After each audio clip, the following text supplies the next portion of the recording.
Como disse Keynes, nenhuma ideia econômica morre inteiramente. Há muitos anos, eu trabalhei para a Federação da Agricultura dos Estados Unidos, o maior lobby, o maior grupo de pressão do país.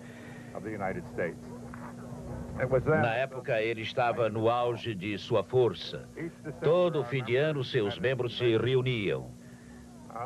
E a voz dos fisiocratas ecoava pelos corredores, proclamando que a agricultura é a fonte de toda a riqueza. Suponho que nas reuniões da federação essa voz dos fisiocratas ainda continue sendo ouvida. Smith não concordava com esse papel ímpar da agricultura.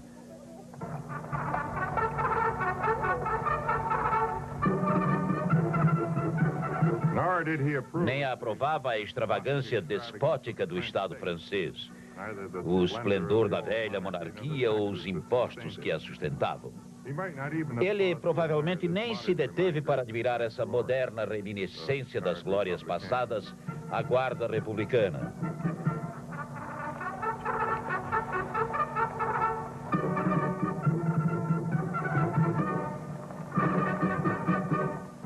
Mas num ponto, Smith e os fisiocratas estavam de acordo.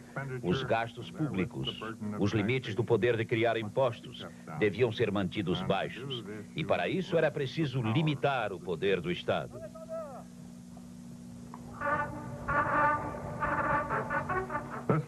Não era um pensamento que ocorresse ao rei Luís XIV, por exemplo.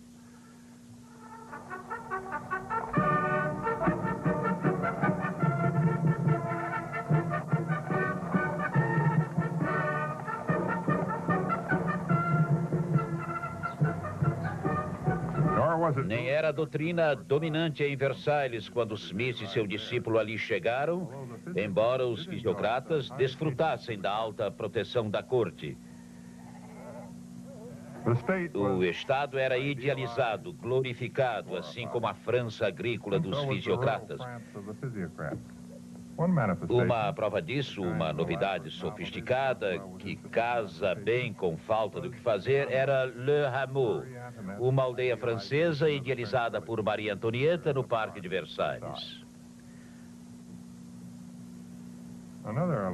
Outra novidade sofisticada era um projeto pioneiro de econometria, Le Tableau Économique, uma tentativa de reduzir as relações econômicas a simples quantidades mensuráveis.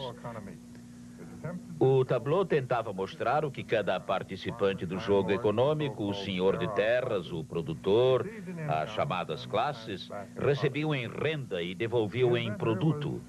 O inventor era médico do rei e protegido de Madame Pompadour. Altas distinções para um economista.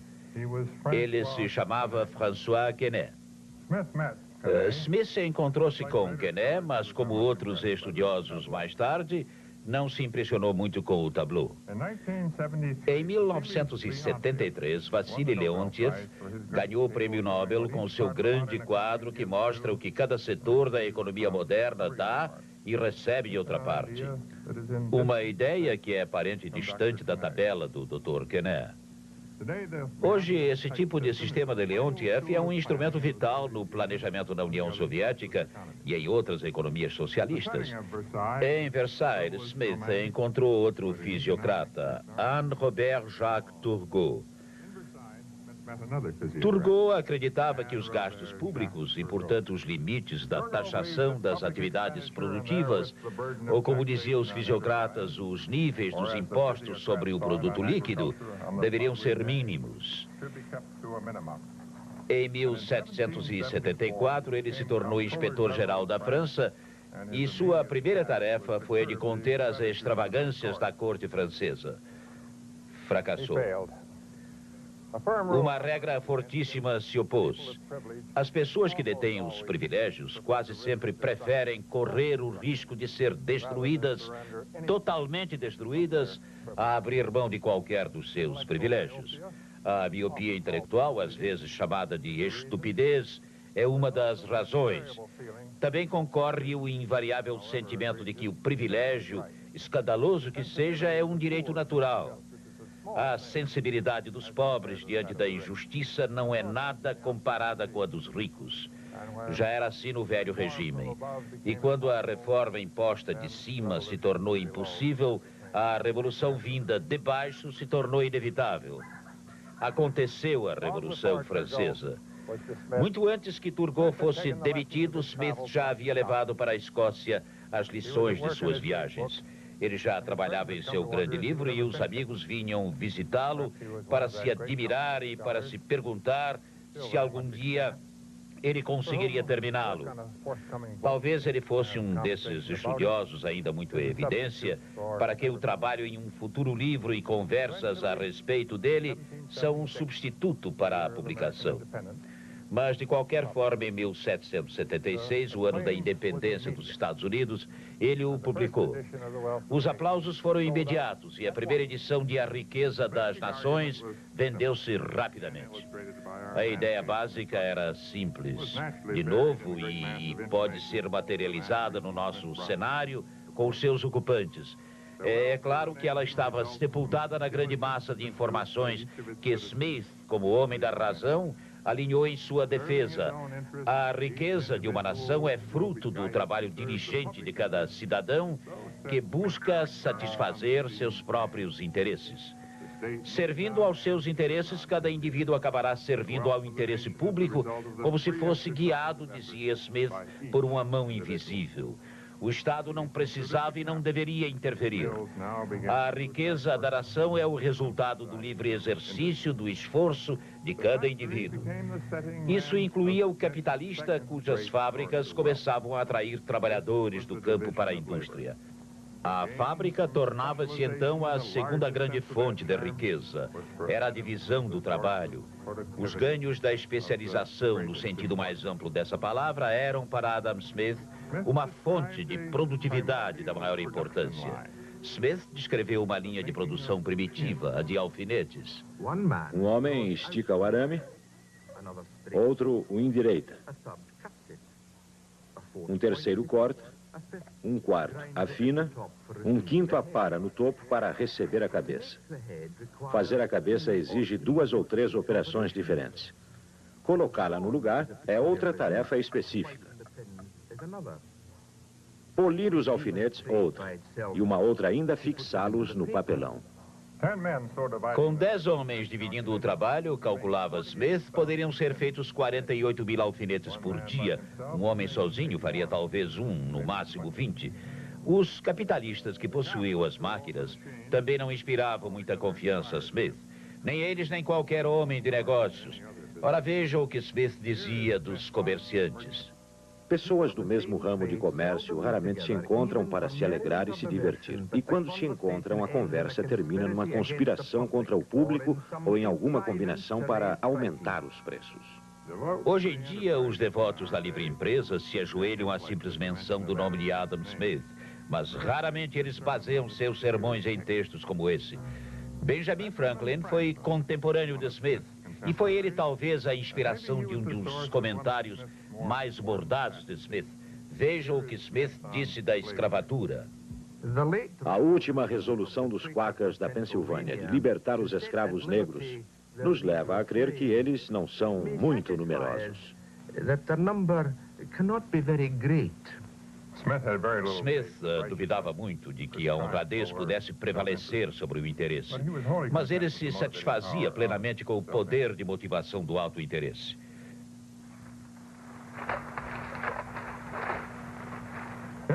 No ano da publicação de A Riqueza das Nações, as colônias americanas, pelas quais Smith se interessava muito, estavam perdidas. Muitos ingleses achavam que as ilhas produtoras de açúcar das Índias Ocidentais eram mais valiosas, por isso foram conservadas.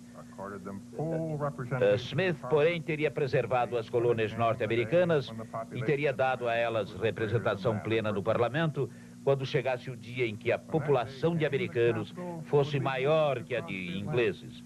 Quando chegasse esse dia, a capital cruzaria o Atlântico. Indianápolis, por exemplo, poderia ser a nova Westminster.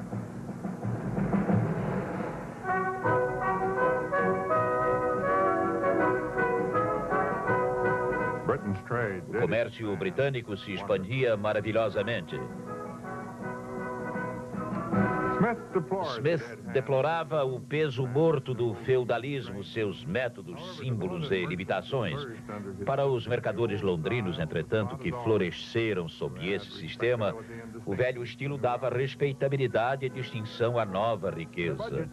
Num discurso sobre o orçamento, Pitt diria de Adam Smith que seu profundo conhecimento e ampla pesquisa filosófica darão a melhor solução a qualquer questão relacionada com a história do comércio e o sistema de economia política. Um economista não poderia pedir mais. Adam Smith morreu em 1790 em Edimburgo. O grande profeta do livre comércio havia sido nomeado fiscal da alfândega ali, uma sinecura, mas ele era prático demais para recusar.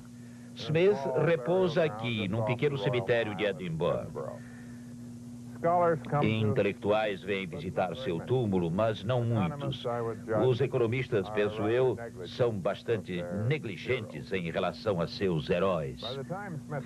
Quando Smith morreu, as mudanças previstas em suas teorias, as mudanças das quais ele foi o profeta, tornavam-se evidentes na Escócia, assim como na Inglaterra, na cidade como no campo.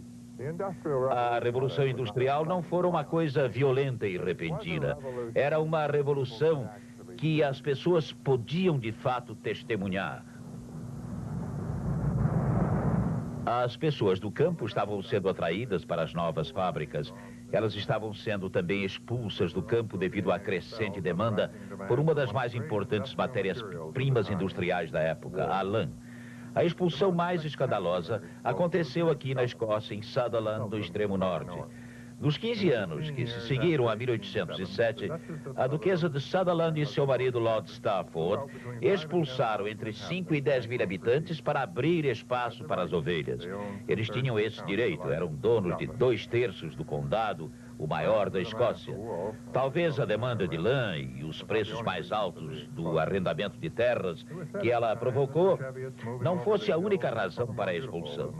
Dizia-se naquele tempo que os carneiros da montanha, pastando nas colinas, eram bem mais bonitos que os camponeses.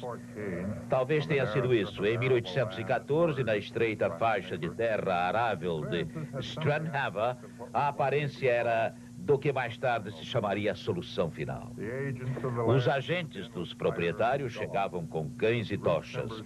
As vigas do teto das casas eram queimadas para evitar que os camponeses as reconstruíssem. E como não havia árvores na região, parece que em uma ou duas ocasiões as casas foram queimadas sem que se importassem em remover antes os moradores mais idosos. As operações limpeza eram cruéis e ilustram com clareza um problema do desenvolvimento econômico que não se resolveu até hoje. É possível que a relação entre pessoas e terra seja tão má, muita gente para pouca terra aproveitável, que o desenvolvimento se torne realmente impossível. Não pode haver mudanças se as pessoas têm de continuar vivendo ali. Isso era verdade naquela região e continua sendo um problema na Índia, em Bangladesh, na Indonésia e em outros países densamente povoados. A técnica usada na Escócia para reduzir a população já não é mais defendida por ninguém. Já o controle da natalidade costuma produzir bons discursos, mas seus resultados são muito lentos ou nenhum.